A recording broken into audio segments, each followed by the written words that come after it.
Hi, my name is Alana. Welcome to my YouTube channel. And on this channel, we review books.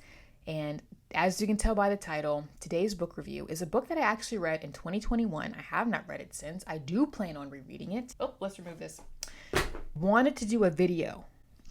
I wanted to do a video review on this book, Lolita by Nabokov.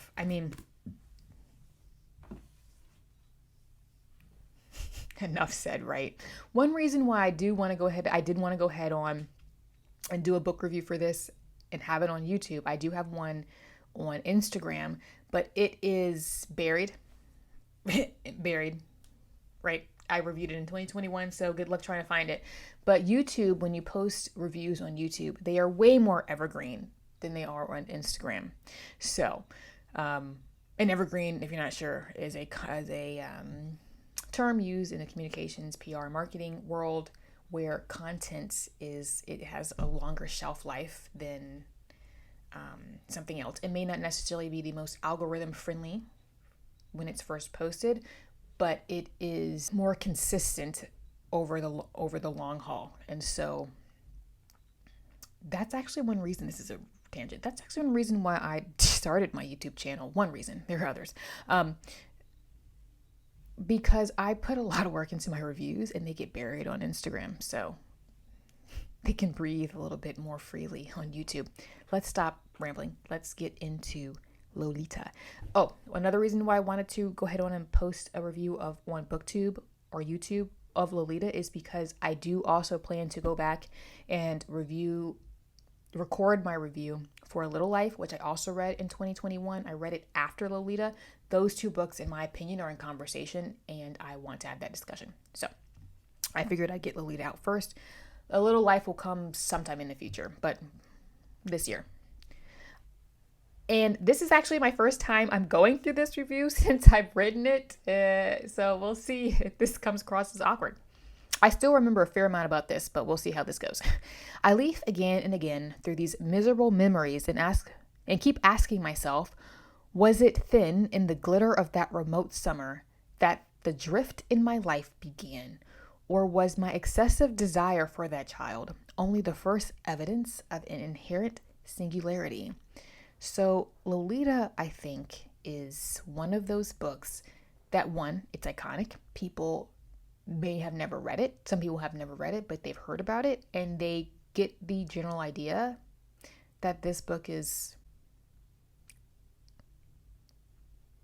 uncomfortable, to say the least. It's also one of those books that when people read it, it's often a common reaction where people will go, why? Ew, why would you read that book? And I'm the type of person that only makes you want to read the book more, but okay. This book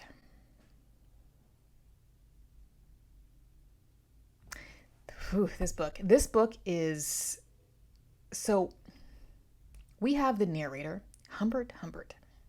He is attracted to underage girls.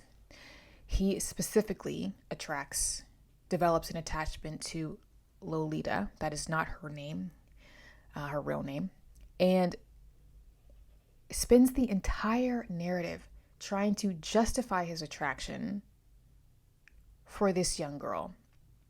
And he blatantly says multiple times that he knows he's wrong. Yeah, bruh, you not just wrong, humble, you a criminal. But okay.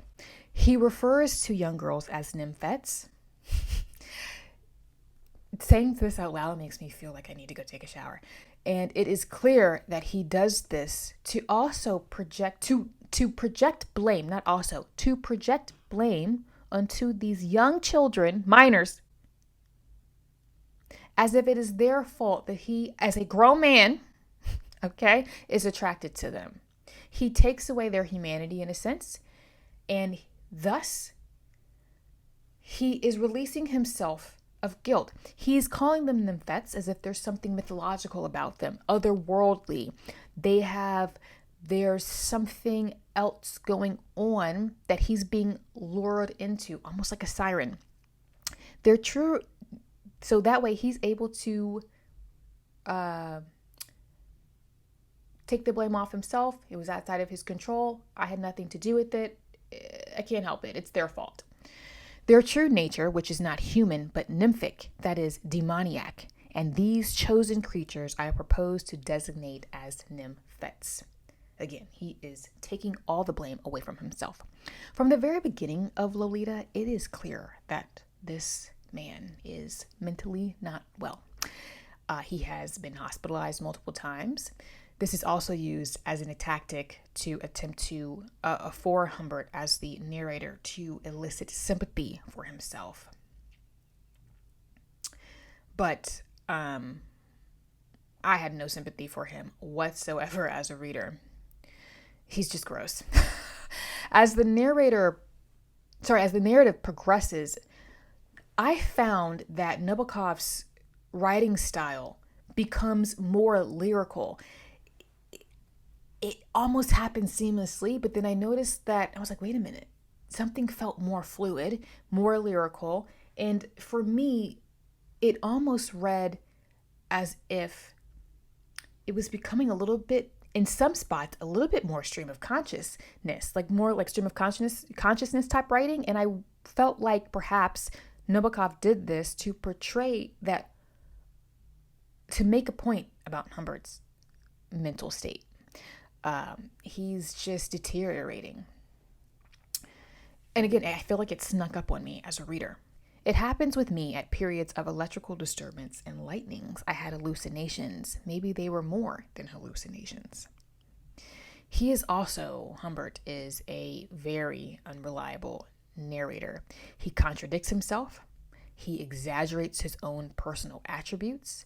It becomes tricky for the reader to determine what is reality and what Humbert is fabricating, because he hypes himself up so much.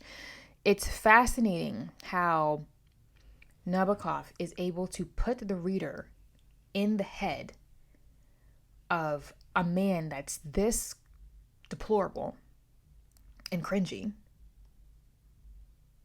and still feel like the main character is evading them. There's just something about this narrator that can be difficult to pin down at times.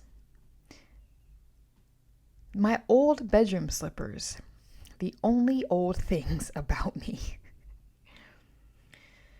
We do get these heartbreaking glimpses of the trauma that Lolita suffers. They're fleeting glimpses, but they are there.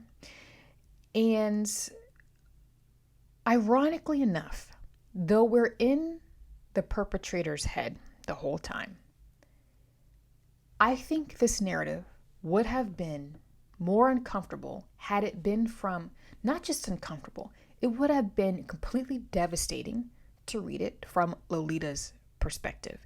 In a sense, being in the head of the perpetrator is easier than being in the head of the victim in this case, I think. And Nabokov knew what he was doing.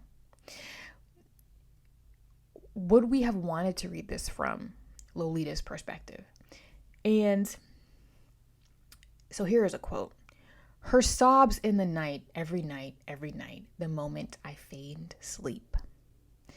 And this is where I believe that A Little Life and Lolita are in conversation with each other.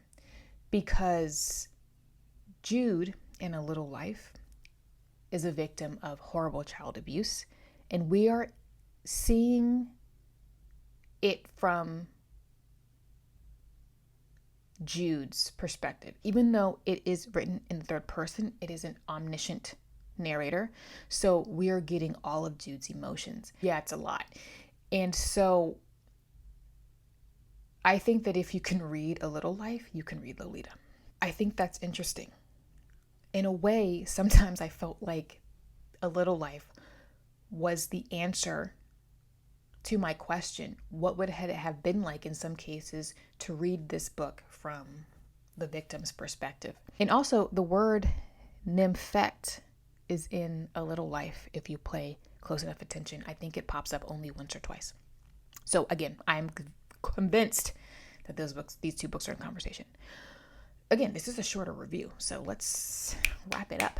I just wanted to get this review out there, and I'm actually going to pose some questions to consider at the end, because I think I get why there are people who love this book, and it's because Nabokov did what he wanted to do. He did the thing, and I'm going to elaborate on that. What Nabokov actually achieved with this text is actually quite mind-blowing. So when I read this, I read it with a close friend of mine, and when we first read it, we were like,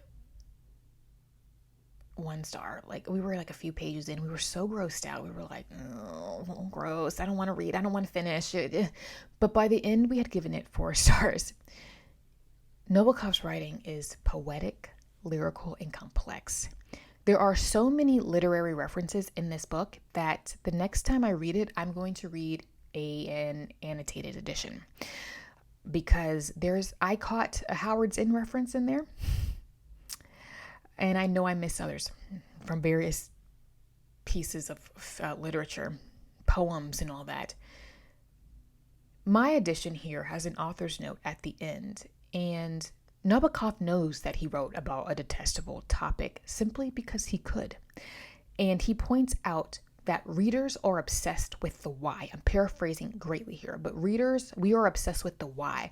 Why would you write something like this? And again, often readers will get asked, why would you read something like this?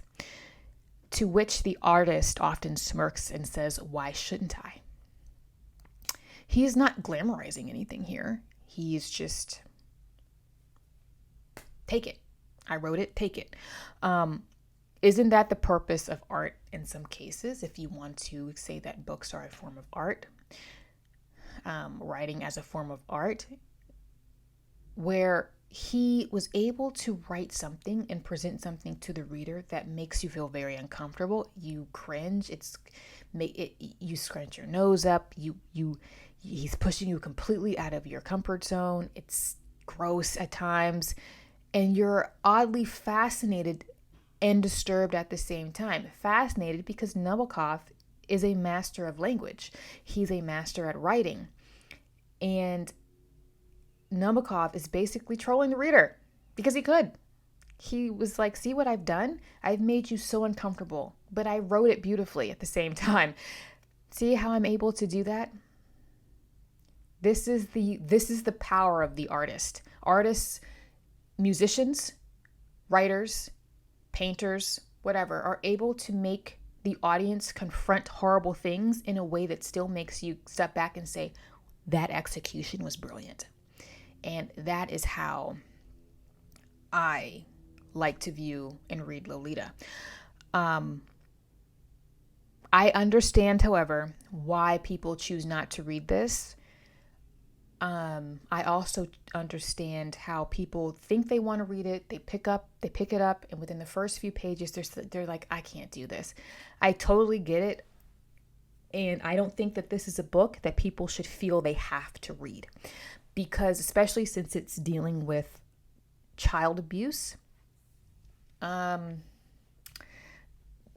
don't think anybody should have to consume that if they don't want to. Child abuse is way more common than people want to talk about. And so I don't think that people should have to be forced to read this if they don't want to. But I think that I get why people consider this a great novel. I will ask these questions at the end before I wrap this review up. Or I'm going to ask these questions as I wrap this review up, because Lolita is just such a contentious novel and has remained contentious since it was published. It's been banned multiple times. Again, why do you think Nabokov would write something like this? In my version, he has an author's note about should people write about stuff like this?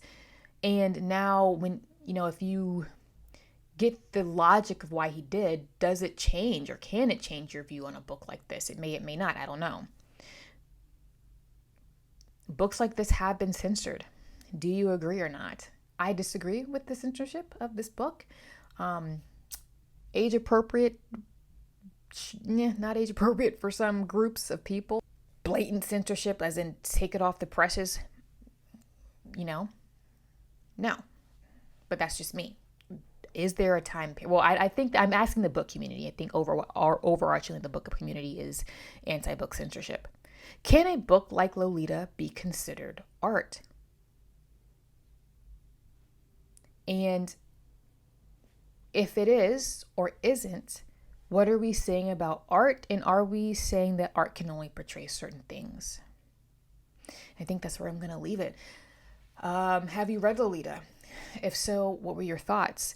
If not, is it a book that you want to eventually read, or is it a book that you are going to stay far away from? I understand why, if that is the case. Please feel free to leave me some comments down below about this book. Please also feel free to like, subscribe, and leave me a comment. Also, feel free to follow me on Instagram, where I get up to more bookish shenanigans. I post all of my book reviews there first, and I like to post funny things in the Instagram stories because I can. And with that, I will see you in the next one.